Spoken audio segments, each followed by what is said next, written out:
Hey sports card fans, it's John, Wade Boggs fan. Hope you're all doing well. At the recent Strongsville show, I was able to pick up a few cards off my 100 cards for $10,000 list. The card that I'm going to be showing off today in this video is one that I didn't purchase from a dealer at the show, but from a fellow YouTuber. And that card is the 1975 Topps Frank Robinson, which is the 11th card that I've picked up off of my list. So I'm going to turn the camera around and show it off. All right, here is the card.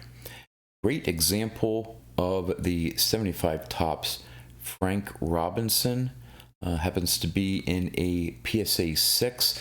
I did tell the story in my Strongsville wrap-up video, but in case you didn't see that, the way it came about this card, I did not buy this from a dealer at the show, but someone who attended the Friday night YouTube get-together.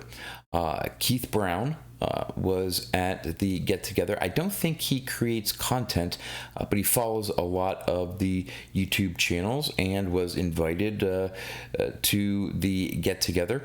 And he knew that I was putting together a 1978 top set and had a couple of potential cards that he thought I may need.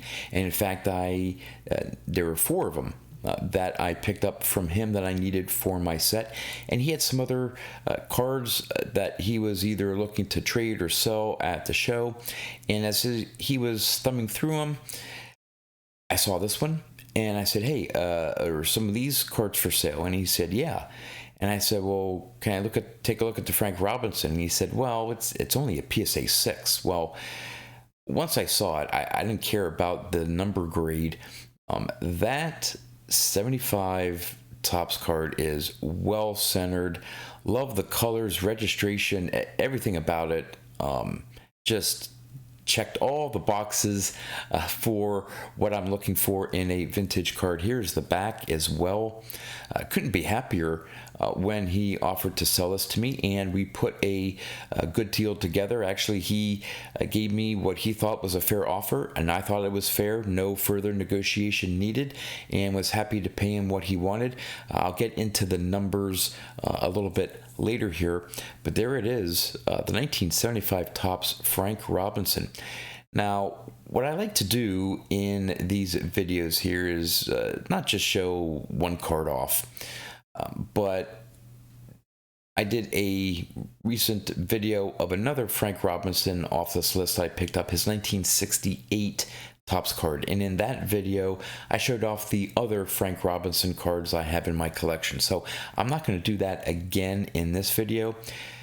So in thinking, what other cards can I show off in this video? Well, Frank Robinson spent part of his career with the Baltimore Orioles, and his teammate at the time was Brooks Robinson.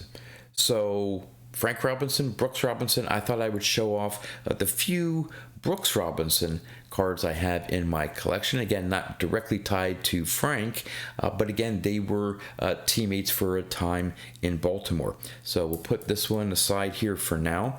And the oldest Frank Robinson or Brooks Robinson card that I have is his 1961 Topps card. Then I also have his 1971 card.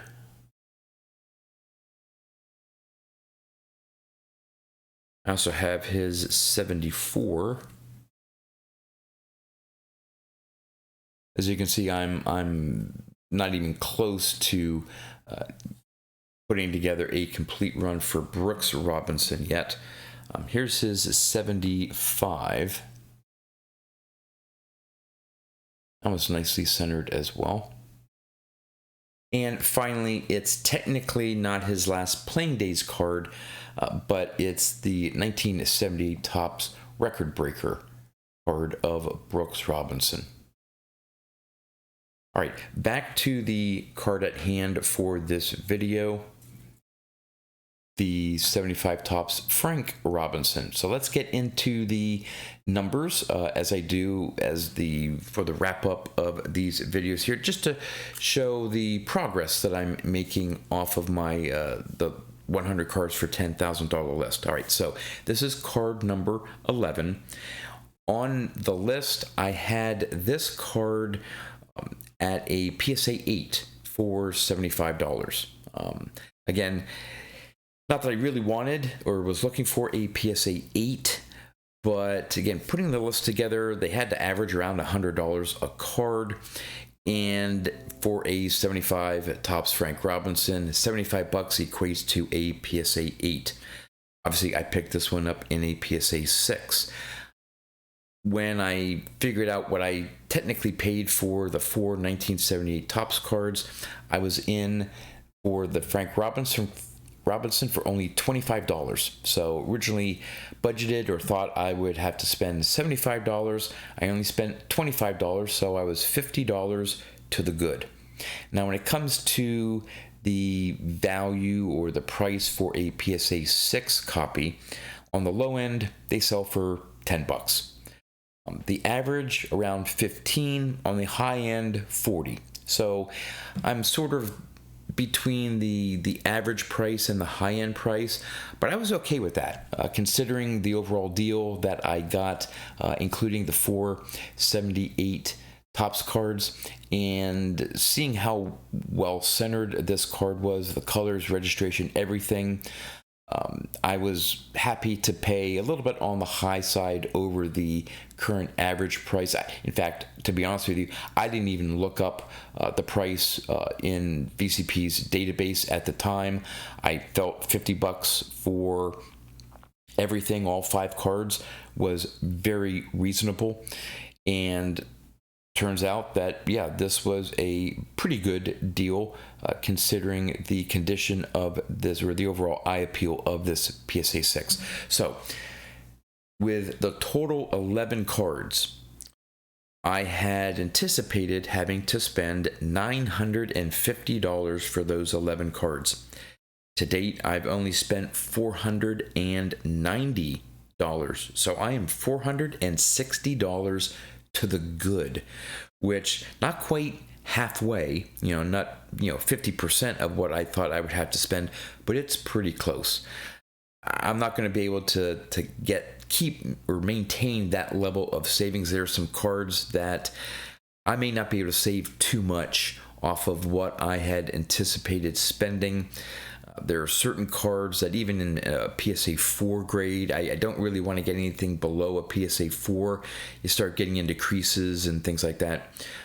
So some of these cards, even in a PSA 4 or 5, are going to probably be at that full amount that I had estimated off the list. But it's still good to start off by saving a good amount of money. So that's all I have for you here. So I would love to know what you think about this particular 1975 Topps Frank Robinson and my progress so far. So with that, that's all I have for you. So until next time, thanks for watching.